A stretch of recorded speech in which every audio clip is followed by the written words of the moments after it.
Hello everyone. In this video, let us understand the factors influencing rate of reaction. And this topic I divided into two different videos. First part containing the factors like nature of reactants, concentration of reactants, catalyst and surface area. As there are so many important points in the last factor, which is temperature, I am making a separate video. Now let's understand how this factor nature of reactants influence the rate of reaction. Here the reactions between ionic compounds are faster when compared to the reactions between covalent compounds. So let's understand why the reactions between ionic compounds are faster by taking an example. If I take the reaction between aqueous sodium chloride solution and silver nitrate solution, resulting in formation of AgCl and NaNO3. Why this reaction is fast? Because here in aqueous NaCl solution, the species which are going to react in this reaction are these ions and which are readily available in the solution. Means in aqueous NaCl solution, the reacting species are Na plus and Cl minus ions. In aqueous silver nitrate solution, the species are Ag plus and NO3 minus ions. So the reacting species are readily available in the solution. That is the reason why the reaction takes place very quickly in fraction of second. Now, if we take the case of the reaction between covalent compounds, what is happening here? Suppose if we take the reaction between hydrogen and oxygen combined to form water. So in this reaction, first the existing bonds between the reactant molecules should be broken. Then only the new bonds will be formed in between the atoms to form the product.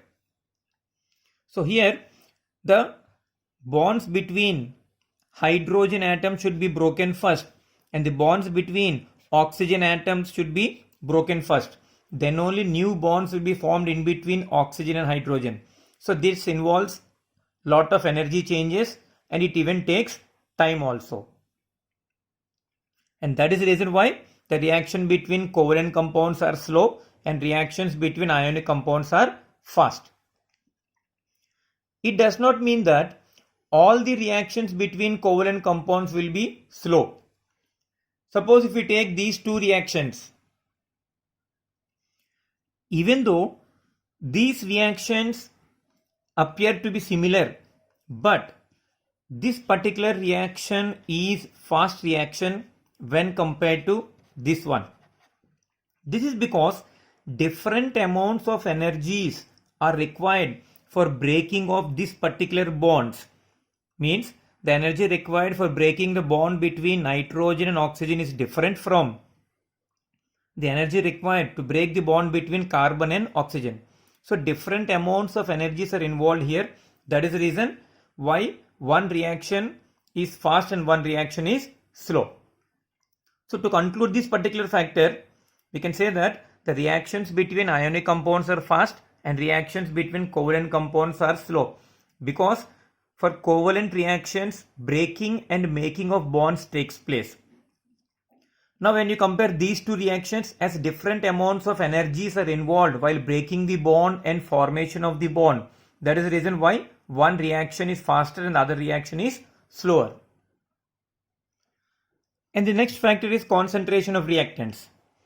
Except for zero order reactions, for all the other reactions, rate of reaction is directly proportional to concentration of reactants. So rate of reaction is directly proportional to concentration of reactants. Means when concentration of reactants increases, rate of reaction also increases. If you can recollect, we had already learned this one under the heading of law of mass action. The rate of a chemical reaction is directly proportional to active masses, means molar concentration of the reactants. And why it is so? Because as the concentration increases, the number of molecules per unit volume increases, isn't it? When the concentration is more, the number of molecules present in the given volume will be more. When the number of molecules are increasing, then definitely the possibility of number of active collisions or activated collisions increases. And definitely whenever the number of active collisions increases and rate of reaction increases, isn't it? When the concentration of reactants increases, the number of molecules per unit volume increases and the number of effective collisions also increases and rate of reaction also increases. So that is about the second factor, concentration of reactants. If you see the third factor, which is nothing but surface area. So whenever the surface area of the reactant molecules increases, when the surface area increases, means more surface is available for participating in the reaction. So that is the reason why rate of reaction also increases, isn't it? To understand this, I will give you a very simple example. Suppose I want to burn a big log of wood, this much big one, and I will do another one where I will cut this big log into small pieces of wood, and I will also burn this one. Now tell me, out of these two, in which case the burning process will be completed in lesser time? Definitely it is this one, because whenever it is made into finer particles, the surface area increases, and more number of particles and more surface area is exposed for the reaction. So that is the reason why the pieces of wood burns faster when compared to a big log of wood. That is about the surface area. When surface area increases, simply rate of reaction also increases. Let's understand a very important factor, that is catalyst. Now what is catalyst? A catalyst is a substance which alters the chemical reaction without being consumed in it. Why we are using the word alters instead of using the word increases? Because a catalyst may increase the rate of reaction or it may decrease the rate of reaction. And the one which is increasing the rate of reaction, we call it as positive catalyst, and the one which is decreasing the rate of reaction, we call it as negative catalyst. And what is this catalyst doing here?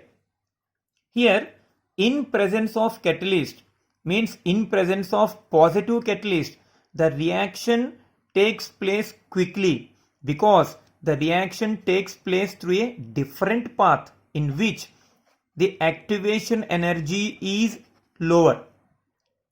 In presence of positive catalyst, the rate of reaction increases. This is because the reaction follows a different path where the activation energy is lower. And we know that rate is always inversely proportional to activation energy.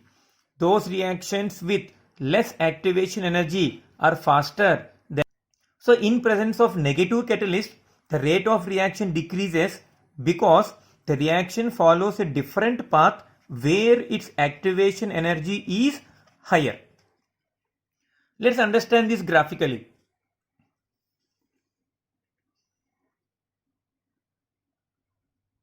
Here, this is the energy profile diagram. This is the potential energy axis, and this is the reaction coordinate. Now, the red color plot indicates the energy profile plot in the absence of catalyst. The green one indicates in the presence of catalyst. And see here, the reactant molecule should cross the energy barrier in order to form the product. Now, this is the amount of activation energy required. that is in the absence of catalyst. Then what is happening in the presence of catalyst? In presence of a positive catalyst, the reaction follows a different path where its activation energy is decreasing. So this is the lower activation energy path and this is the higher activation energy path. In presence of catalyst, the reaction follows a path of lower activation energy, and that is the reason why this particular reaction is faster when compared to the other one. But remember one thing, whether catalyst is here or not, there is no change in the enthalpy change. So there is no change in the delta H, it is always same whether the reaction is taking place in presence of catalyst or in the absence of catalyst. And remember another important point, if we consider a reversible reaction, then the catalyst has same influence on both forward reaction as well as backward reaction. Remember one thing, equilibrium is never disturbed because of the catalyst. So equilibrium is not disturbed by a catalyst, but equilibrium is attained quickly in presence of catalyst because it increases both the forward reaction as well as backward reaction to the same extent. So to conclude here, a positive catalyst increases the rate of reaction because it follows a path of lower activation energy, and it's opposite for the negative catalyst. And a catalyst has no influence on the position of chemical equilibrium, but equilibrium is attained quickly in presence of catalyst, and it has the same influence on both the forward reaction as well as the backward reaction. So that is about this particular video. The next video we shall discuss about another very important factor, how temperature influences the rate of reaction.